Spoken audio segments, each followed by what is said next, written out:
Hey, what's going on, guys? It's Jack. Back again to bring you the 7.3.2 meta updates for Holy Priest. I haven't done one of these in a while, so basically what this entails is where's the spec right now, and what are we going to be seeing shortly around the corner before Antorus comes out. We've got about 2 weeks until Antorus debuts, and I kind of wanted to start with where Holy's at right now. So after performing incredibly well over the course of Mythic progression, Holy's kind of taking a bit of an awkward position now with how fast the fights have gotten because of the Netherlight Crucible.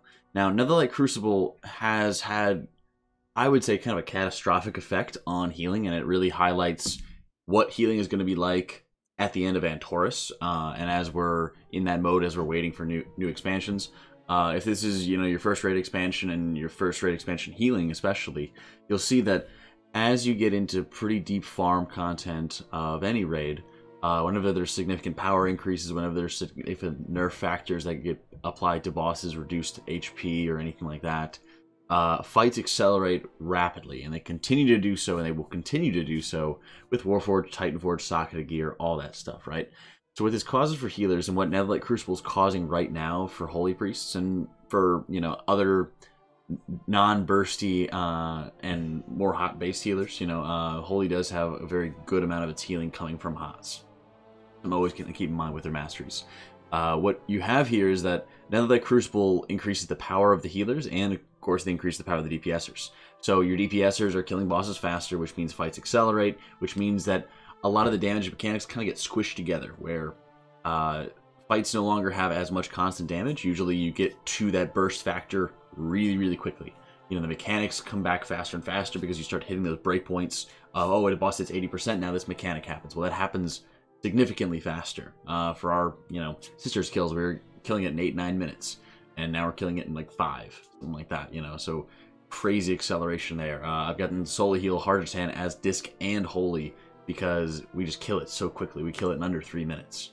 All these things just kind of keep on compiling on top of each other. So not only do healers that have more bursts to them get more powerful, but also the DPSers just accelerate the fight so much that the burst healers are just in a stronger position because burst healing becomes more valuable in that position. So that's kind of the awkward position that we're in right now as Holy Priests, is that we're pushed more and more towards burst healing. We're pushed more and more towards playing very aggressively with our mana, pumping out larger burst heals that we really have at our disposal. So it becomes very important, especially to be using lots and lots of preemptive prayer of healings. That way we're actually able to, take advantage of things like C-Star, but we're also able to, be casting prayer of healing into a Sanctify and get this really close lineup of these two abilities in order to get lots and lots of healing out at once. Timing becomes more and more important as you go later and later into tiers and later into expansions, but it also doesn't diminish the value of, say, like Prayer of Mending.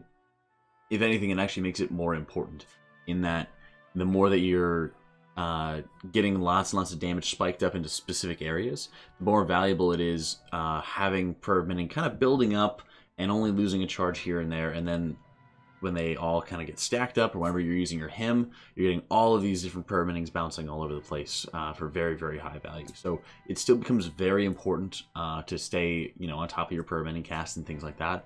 But burst healing definitely has more of a big factor. Now going into Antorus, the T21 bonuses, I know a lot of people have been kind of freaking out about. I've gotten tons of questions to me asking if Holy's going to be dead, if I'm even going to bother playing it, all kinds of things like that. And the big thing to tell you guys is don't freak out. And we've seen this kind of happen already with Rested Druids, where they use their tier 19s in tier 20. And, we're looking like we're going to be using T20 in T21. So as a result, Rested Druids were not, scapegoats, they were not outcasts and things like that. They still perform very well. The thing to kind of keep in mind is that tier 20 has given Holy Priest just this remarkably powerful set bonus. And with tier 21 looking pretty lackluster, we are kind of in that position where farming up tier 20 gear and getting really high Warforges, sockets, and stuff like that is going to be really, really valuable, just because our playstyle is built around Holy Words. And the big miss by the set bonus designer here is they started making a set bonus that has no Holy Word interaction, where you've incentivized the specialization so much that we are trying to pump out more and more Holy Words all the time. You're making it so that our holy words are the most efficient abilities that we have at our disposal outside of Prayer of Mending, which we're casting on cooldown no matter what anyway, right? So what you have here is, you are not necessarily de-incentivizing people to be using your holy words. You're just taking away some of the benefits of holy word interaction. So you're going from a holy word centric 4-piece into your 20 to no holy word interaction, and you're just trying to make the other abilities around generating your holy words, you're trying to make those more efficient by saying, oh yeah, your prayer of healings can buff your flash shields, your flash shields can buff prayer of healings, yada yada yada, right? That's all well and good, but when you're trying to, say, balance those out, there's no ability to stack them up, there's no ability to reserve them, there's no extra little counterplay there to be getting the most value out of it. You're basically just looking at where you can weave those two different abilities against each other to keep getting procs off and off and off and off and off, which seems unlikely to really do, because while it may look like you're playing with that set bonus the most efficiently, that's not how damage patterns usually line up. Usually you're casting multiple prayer healings back to back, or you'll cast like some heals as filler and stuff like that, and you'll be casting multiple heals back to back. You're not going to go heal po in most situations there, because the damage patterns often just don't line up that way, and they don't really work that way. So what I see for Holy is still going to be using the T20 set bonuses for at least quite a while. Tier 21 is not horrible, and I don't think Holy Priest for progression is going to be horrible, but I definitely think that it's going to be kind of a concern going late into Antorus tier, which admittedly is going to be more farm content for most. It's going to be more nerfed content for most, but it will, again, mirror the situation that Holy Priest stands in right now, which is why I went at such great lengths to illustrate what's happening right now, is that when these fights grow in age, and when healers and DPSers grow in strength, fights become more favorable to specific classes. And this is also kind of reflecting upon Disc Priests, where previous expansions, they dealt with burst through absorbing the damage. Now they're dealing with burst damage through burst healing of their own, right? You're still in a situation where the end result of their healing reflects well on content aging and burst damage happening and stuff like that. Whereas Holy, and this is again more historically, always is very well with constant damage, more steady damage that reflects well off our masteries.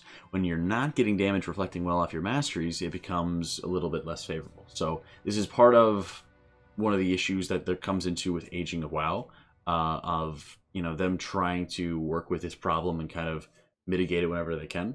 But it's also something that we kind of have to keep in mind ourselves of how we as healers deal with the damage. So, short and sweet, Holy will be just fine, but it is an interesting reflection on some of the issues that are brought up as the game goes on, as fights get nerfed, as healers grow in strength, as DPSers grow in strength, and maybe even a reflection on Warforged and Titanforge as you go forward, is that, these things can boost you and get you caught up in things like that, but they also make it quite possible for content to get pretty well destroyed, because it allows you to be so much stronger than was originally intended when designing these boss encounters.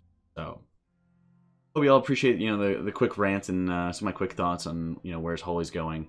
I don't think we're really going to be seeing a lot of playstyle changes so much going into Antorus as a Holy Priest. We might be able to mix in a little bit more Binding Heal, but I think that's a lot less likely than people think. So I will be covering a lot more Antorus as we get closer.